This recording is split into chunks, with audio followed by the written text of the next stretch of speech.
Every army has its legends and its embarrassments.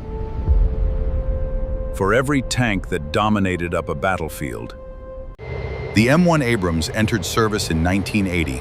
Over 4 decades of relentless upgrades, it remains the absolute backbone of American heavy armor. in the Gulf War, Abrams crews engaged enemy armor at ranges over 2 miles.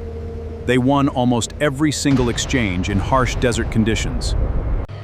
Its composite Chobham armor, stabilized smoothbore cannon, and advanced thermals let it hit targets on the move, day or night. Only a handful of Abrams have ever been lost in combat, mostly to friendly fire or heavy anti-tank mine traps. Nearly 45 years after its debut, it remains the universal benchmark in every other nation measures their own armor against. Decades of combat dominance, unmatched firepower, and continuous evolution. S tier, no argument. Next up, A tier. The AH-64 Apache is the Army's premier tank hunter, a flying fortress built for high-intensity warfare. Armed with Hellfire missiles and a 30mm chain gun, its longbow radar can track over 100 targets simultaneously. In 1991, Apaches led the opening strike of the Gulf War, flying low behind enemy lines to destroy early warning radar sites. Alongside it stands the Bradley fighting vehicle, a machine that faced intense political scrutiny during its development. Maligned early on for cost overruns and design compromises, the Bradley proved its critics wrong the hard way in actual battle. Both machines had growing pains, but both earned their legendary status through blood and performance. Solid A tier.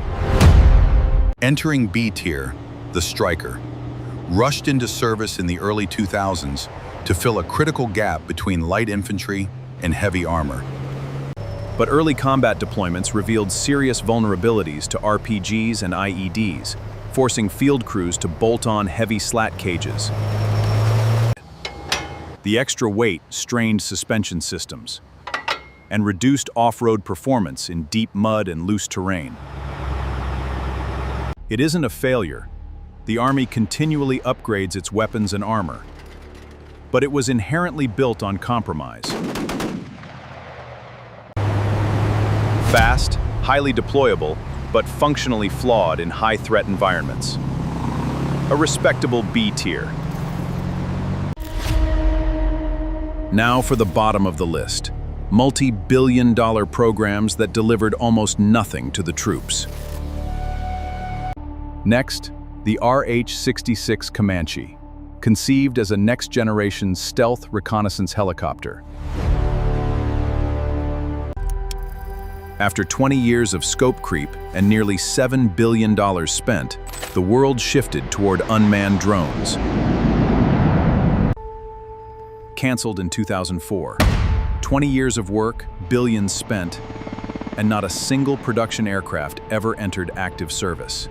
Then came the XM-2001 Crusader howitzer, a 110-ton automated artillery system, killed in 2002 for being too heavy to deploy.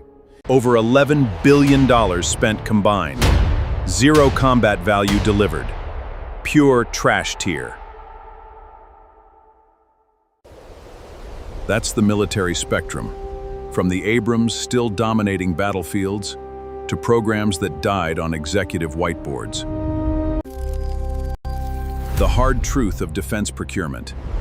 Massive budgets don't win wars. Reliability in the mud does. Only a handful of Abrams have ever been lost in combat, mostly to friendly fire or heavy anti-tank mine traps. Nearly 45 years after its debut, it remains the universal benchmark every other nation measures their own armor against. Powered by a 1,500 horsepower gas turbine engine, it offers explosive tactical acceleration that heavy diesel tanks simply can't match.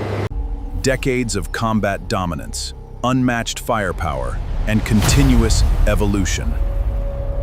S tier, no argument. Subscribe to Frontline Files for more incredible military history and true survival stories. See you next time.